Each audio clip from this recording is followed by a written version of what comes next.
Good morning students. आज मैं आपको फिजिक्स के लाइट चैप्टर का एक इम्पॉर्टेंट टॉपिक बताने जा रहा हूं। ये इम्पॉर्टेंट टॉपिक है रिफ्रैक्शन बाय प्रिज्म। हमारी जो लाइट होती है, इंसिडेंट रे जो होती है, हमने आपको अपने पिछले वीडियो में बताया था कि जब एक सरफेस से दूसरे सरफेस में जाती है, यानी एक मीडियम से जब दूसरे मीडियम में जाती है, तो किस प्रकार से उसमें डेविएशन होता है। आज मैं आपको बताने जा रहा हूं कि यदि वो मेरी इंसिडेंट रे किसी प्रिज्म से जाए तो उस इंसिडेंट रे के बिहेवियर में क्या क्या चेंजेस होती हैं। क्लियर है? इस इंसिडेंट को जानने से पहले हमें जानना जरूरी है कि प्रिज्म होता क्या है।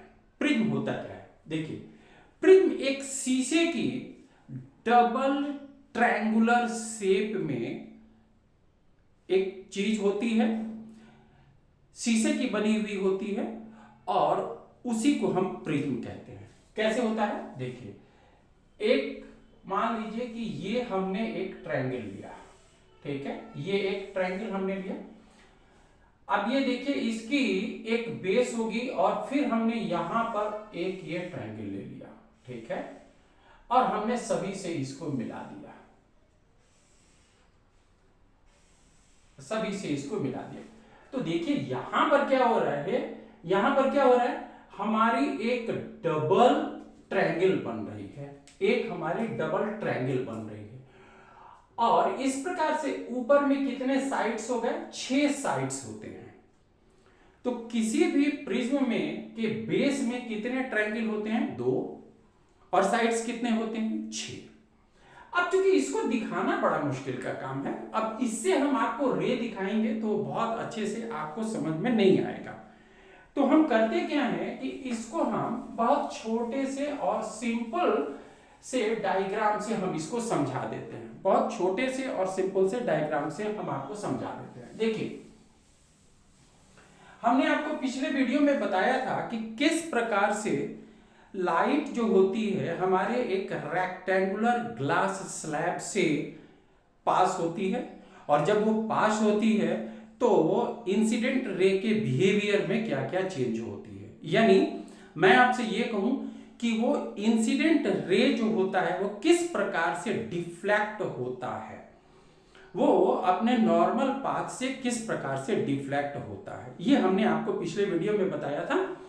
सिमिलरली हम आपको आज बताएंगे कि वो जब प्रिज्म से जब हम इंसिडेंट रे को लेकर के जाते हैं तो कैसा उसके बिहेवियर में चेंज होता है। अब देखिए, प्रिज्म को हम वैसे नहीं बताते हैं, हम सिंपल वे में प्रिज्म को हम क्या करते हैं, देखिए ये एक ट्रायंगल से हम प्रिज्म को बताते हैं, ठीक है, एक ट्रायंगल से हम प्रिज्म को बताने की आपको कोशिश करते हैं। मान लीजिए ये हुआ ए, बी एंड सी। अब इसी से हम आपको पूरी प्रिज्म को हम समझाने की कोशिश करेंगे। अब देखिए, इसमें क्या होगा कि एक मेरी इंसिडेंट रे होगी। चलिए, ये हमने क्या किया कि ये एक इंसिडेंट रे दिया, ठीक है, इंसिडेंट रे, इंसिडेंट रे। अब हमने आपको बताया कि जो ये इंसिडेंट रे होगी ये हमारे नॉर्मल से यानी परपेंडिकुलर से ये डेविएट हो जाएगा, डेविएट हो जाएगा। हमने आपको पिछले वीडियो में यह भी बताया था कि जो नॉर्मल होती है ये बेस के परपेंडिकुलर होती है। नॉर्मल जो होती है ये बेस के क्या होती है? परपेंडिकुलर होती है हमेशा। तो अब मान लीजिए कि ये मेरी एक नॉर्मल हो गई, ठीक है। आप देख लीजिए, परपेंडिकुलर होने का मतलब क्या हुआ, ये एंगल मेरी 90 होनी चाहिए और यह भी एंगल मेरी 90 होनी चाहिए, ठीक है। ये क्या हो गया? नॉर्मल हो गया। This should be normal, normal. तो जब ये इंसिडेंट रे है तो इंसिडेंट एंगल क्या होगा? नॉर्मल से इंसिडेंट रे जो एंगल बनाता है उसको हम इंसिडेंट एंगल बोलते हैं, ठीक है। यानी ये मेरी हो गई आई, इंसिडेंट एंगल। इंसिडेंट एंगल, इसको हम क्या कहेंगे, इंसिडेंट एंगल कहेंगे। अब चलिए, अब देखिए आप, ये रे जो इंसिडेंट हो रही है ये क्या होगी कि इसको हम प्रिज्यूम करते हैं कि ये बस बिल्कुल ऐसे सीधी सीधी रेखा पे ये सीधी सीधी चली जाएगी, बट रिफ्रैक्शन के केस में ऐसा होता नहीं है। हमने कहा कि ये यदि एयर मीडियम है, मान लीजिए कि ये यदि एयर मीडियम हुआ तो ये क्या हो गया, ग्लास मीडियम हो गया। ग्लास मीडियम होने का मतलब क्या हुआ, ये डेंसर मीडियम हो गया। तो जब ये डेंसर मीडियम में जाएगा, रेयर मीडियम से डेंसर मीडियम में जाएगा, तो ये क्या होता है, अपने नॉर्मल के तरफ ये झुक जाता है। तो ये क्या होगा, ये यहां से ऐसे बिल्कुल सीधी रेखा में चला जाता है। ठीक है, ये ऐसी सीधी रेखा में चला जाता है। तो अब आप बताएं कि जब ये मेरी क्या हो गई, रिफ्रैक्टेड रे, ये मेरी क्या हो गई, रिफ्रैक्टेड रे। यदि हम इसको कहें मान लीजिए इसको हमने कहा O और इसको हमने कहा D, तो OD मेरी क्या हो गई, रिफ्रैक्टेड रे मेरी होगी, रिफ्रैक्टेड रे। जब मेरी ये रिफ्रैक्टेड रे हो गई तो आप बताइए कि रिफ्रैक्टेड एंगल क्या होगा। बहुत साधारण सी बात है भैया, जो नॉर्मल से रिफ्रैक्टेड रे जो एंगल बनाती है उसी को हम रिफ्रैक्टेड एंगल बोलते हैं। यानी ये मेरी क्या हो गई, R, ये मेरी क्या हो गई, R हो गई यानी ये R क्या हो गई, मेरी रिफ्रैक्टेड एंगल हो गई। चलिए, अब सिमिलर कंडीशन हम यहां पे करते हैं, सिमिलर कंडीशन हम यहां पे करते हैं। तो यहां पे भी करेंगे, जब ये, अब ये रे क्या हो गई, ओडी अब क्या हो गई, ओडी मेरी इंसिडेंट रे हो गई, क्योंकि इसको बाहर निकलना है। तो ओडी मेरी क्या हो गई, इंसिडेंट रे हो गई। यानी अब मेरी इंसिडेंट रे कहां पर है, मेरी इंसिडेंट रे जो है वो डेंसर मीडियम में है, और ग्लास मेरी जाएगी, रे मेरी कहां जाएगी, रेयर मीडियम में। तो यहां पर भी हम क्या करेंगे कि एक हम यहां पर भी एक हम ऐसे, हम यहां पर भी जो होगा हम एक नॉर्मल ड्रॉ कर देंगे। यह भी एक नॉर्मल होगा, यह भी एक नॉर्मल होगा, क्लियर है, यह भी एक नॉर्मल होगा। तो हमने आपको बताया था कि जब डेंसर मीडियम से रेयर मीडियम में लाइट जाती है, डेंसर मीडियम से रेयर मीडियम में जाती है, तो कहां जाती है, वो नॉर्मल के दूर चली जाती है। तो ये क्या होगा, ये रे हमारी ऐसे चली जाएगी। ठीक है, ये रे मेरी किधर चली जाएगी, यहां पर चली जाएगी। अब बताइए, ये जो मेरी एंगल होगी, ये जो मेरी एंगल होगी नॉर्मल से, नॉर्मल से ये क्या हो गई, इसको हम कहते हैं इमर्जेंट रे, इमर्जेंट रे, इसको क्या बोलते हैं, इमर्जेंट रे, इसको इमर्जेंट रे बोलते हैं। तो जो इमर्जेंट रे है वो नॉर्मल से जो एंगल बनाएगी उसको हम क्या बोलेंगे, ई, इसको हम क्या बोलेंगे, ई। ठीक है, इसको हम बोलेंगे ई, दिस इज इमर्जेंट एंगल, इसको हम क्या बोलेंगे, emergent angle, emergent angle, clear है। अब देखिए, इस रे, आने वाले रे को हम थोड़ा सा यदि हम आगे इसको हम बढ़ा दें तो ये देखिए, ये कुछ ऐसे जा करके यहां पर मिलेगा, ये कुछ ऐसे जा करके यहां पर मिलेगा। तो ये आपको लगता नहीं है कि यदि इसको सीधी हम ड्रॉ करें तो ये यहां पर जा करके कट होता है। अब मान लीजिए कि डी एफ हमने इसको कहा, हमने इसको एफ कहा, तो देखिए ये रे जा रही थी यहां पर और मुड़ गई यहां पर, तो इसको क्या कहते हैं, डी, इसको कहते हैं D. D means angle of deviation, angle of deviation, this is called angle of deviation. ठीक है, this is called angle of deviation. आप बहुत अच्छे से समझ गए। यहां पर हमने आपको बता दिया यहां पर ये इंसिडेंट रे हो गई, ये रिफ्लेक्टेड रे हो गई। प्रिज्म से जब बाहर निकलेगी तो ये मेरी जो रिफ्लेक्टेड रे होगी, अब ये इंसिडेंट रे हो जाएगी और ये क्या होगी, इमर्जेंट। इमर्जेंट मतलब बाहर निकल जाना, तो इसीलिए इसको हम क्या कहेंगे, इमर्जेंट रे कहेंगे। देखिए बहुत सारे बच्चे कंफ्यूज क्या करते हैं कि वो इसको कह देते हैं, यहां पर कह देते हैं कि ये इमर्जेंट एंगल हो गया। नहीं, ये इमर्जेंट एंगल इसलिए नहीं बना क्योंकि एंगल हम हमेशा कहां से लेते हैं, नॉर्मल से लेते हैं। हम एंगल कहां से लेते हैं, नॉर्मल से लेते हैं। ठीक है, चलिए अब इसको मैं डिटेल्स में आपको लिख देता हूं, आपको समझने में आसानी होगी। चलिए, D इज इक्वल टू क्या हो गया, D को हम क्या कहेंगे, एंगल ऑफ डेविएशन। इसको क्या कहेंगे, D को क्या कहेंगे, एंगल ऑफ डेविएशन। E को क्या कहेंगे हम, angle of emergent. Angle of emergent. I को क्या कहेंगे, angle of incident. Angle of incident. और R क्या हो गया मेरा, R हो गया एंगल ऑफ रिफ्रैक्शन। चलिए अब देखिए, चूंकि मेरी रे जो है वो कहां से आ रही थी, मेरी रे आ रही थी रेयर मीडियम में और वापस जा रही है ये कहां, रेयर मीडियम में। आ रही थी कहां से, रेयर मीडियम से, और जा कहां रही थी, रेयर मीडियम में। तो देखिए ये दोनों आपस में पैरेलल होगा, ये दोनों आपस में पैरेलल होगा। क्लियर है, लेकिन इनफैक्ट ये दोनों आपस में पैरेलल होता नहीं है। लिटरली ये दोनों आपस में पैरेलल होता नहीं है। अब क्यों नहीं होता ये भी मैं आपको बताऊं। चलिए देखिए, ये जो लाइट जो होती है,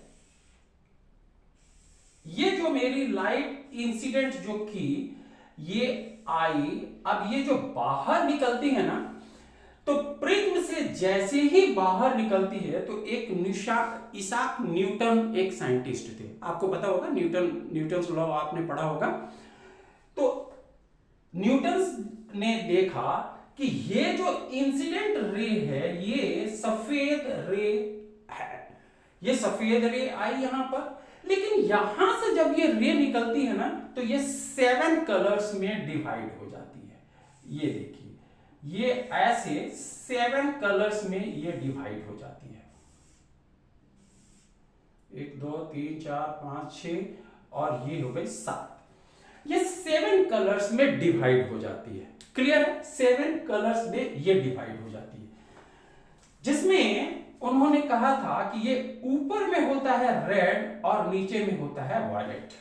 आप पढ़े होंगे कि रेनबो की जो कलर होती है वो किस प्रकार से होती है, VIBGOR, ठीक है, VIBGOU और R।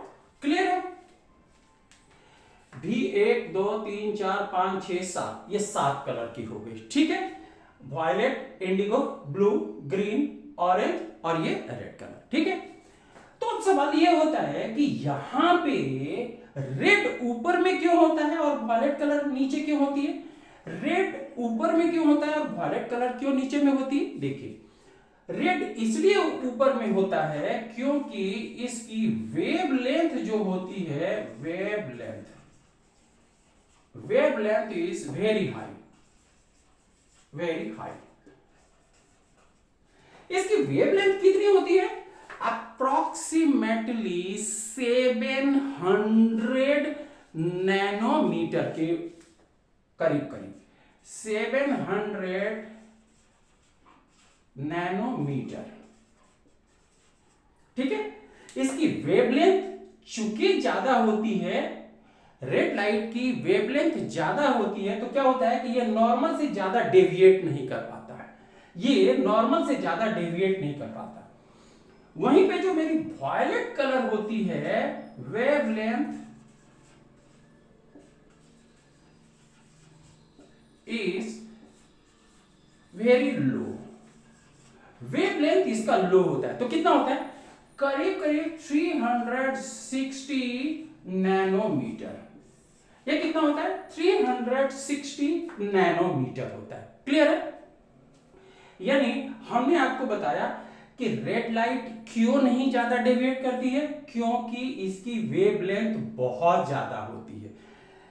वायलेट कलर देखिए, यहां पर वायलेट कलर बहुत ज्यादा डेविएट कर गया, क्यों? क्योंकि इसकी वेवलेंथ बहुत कम होती है। ठीक है, अब एक रिलेशनशिप है बिटवीन वेवलेंथ एंड फ्रीक्वेंसी, एक रिलेशनशिप है बिटवीन वेवलेंथ एंड फ्रीक्वेंसी। तो आप ये नोट कर लीजिए कि जो वेवलेंथ होगा, wavelength is inversely proportional to frequency. It is inversely proportional to frequency, यानी वेवलेंथ बढ़ेगा तो फ्रीक्वेंसी घटेगी, फ्रीक्वेंसी बढ़ेगा तो वेवलेंथ घटेगी। क्लियर है? तब चूंकि यहां पर आप देखिए, यहां पर क्या है? वेवलेंथ बहुत ज्यादा है, तो हम लिख सकते हैं क्या? लो फ्रीक्वेंसी, लो फ्रीक्वेंसी हो गई। चूंकि रेड लाइट की लो फ्रीक्वेंसी होती है इसलिए ये डेविएट करती है। अब इसकी वेवलेंथ क्या हो गई? लो हो गई, तो हम इसको कह सकते हैं हाई फ्रीक्वेंसी। ये हमेशा क्वेश्चन आपसे पूछी जाती है कि बताओ रेड लाइट ऊपर में क्यों होता है और वायलेट लाइट नीचे क्यों होता है? क्यों? इसलिए होता है क्योंकि इसकी वेवलेंथ बहुत कम होती है। वेवलेंथ बहुत कम होगी तो फ्रीक्वेंसी इसकी ज्यादा होगी, वेवलेंथ बहुत कम होगी तो फ्रीक्वेंसी इसकी ज्यादा होगी। क्लियर है? आप ये बहुत अच्छे से आप ये समझ गए। चलिए अब इसके आगे एक थोड़ी सी और मैं चीज आपको बता रहा हूं। चलिए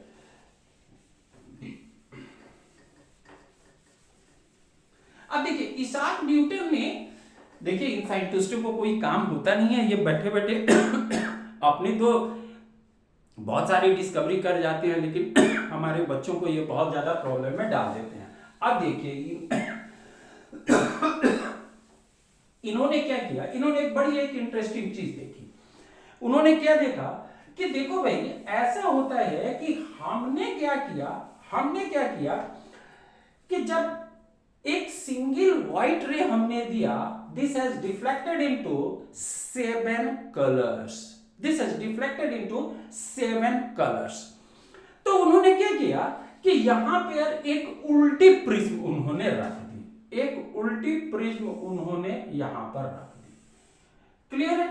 ये एक उल्टी प्रिज्म उन्होंने यहां पर रख दी, एक ये उल्टी प्रिज्म उन्होंने यहां पर रख दी। जब ये उल्टी प्रिज्म उन्होंने रखा तो उन्होंने क्या देखा कि यहां से जो रे मेरी जो निकल रही है ना, ये जो मेरी रे निकल रही है, ये फिर से व्हाइट रे निकल रही है, व्हाइट रे निकल रही है, ये भी व्हाइट रे होगी, ये भी व्हाइट रे होगी। ये 7 कलर्स आपस में फिर से कंबाइन कर गया और क्या हो गया? ये व्हाइट कलर में आ गया। इसाक न्यूटन ने पहले एक प्रिज्म जब रखा तो देखा कि ये व्हाइट कलर जो है, this has deflected into 7 colour, it has splitted into 7 colours. फिर से जब प्रिज्म को उन्होंने उल्टा रख दिया तो देखा गया कि ये 7 कलर्स आपस में कंबाइन करके फिर से ये व्हाइट कलर में चला गया। ठीक है? आई थिंक आपको ये रिफ्रैक्शन बाय प्रिज्म अच्छे से समझ में आ गई है। हमने आपको 7 कलर्स जो होती हैं, इन्हीं को हम रेनबो कलर्स भी बोलते हैं। इनको हमने वेवलेंथ से आपको समझाया, इनको हमने आपको फ्रीक्वेंसी से समझाया, किस प्रकार से इसमें कौन कौन सी एंगल होती है ये हमने आपको समझाया। आई थिंक कि आपको अब ये prism and refraction by prism ये अच्छे से समझ में आ गई होगी। यदि अच्छे से समझ में आ गई हो, ये वीडियो आपको अच्छी लगती हो, तो आप इसको लाइक करें, सब्सक्राइब करें एंड शेयर करें। Thank you.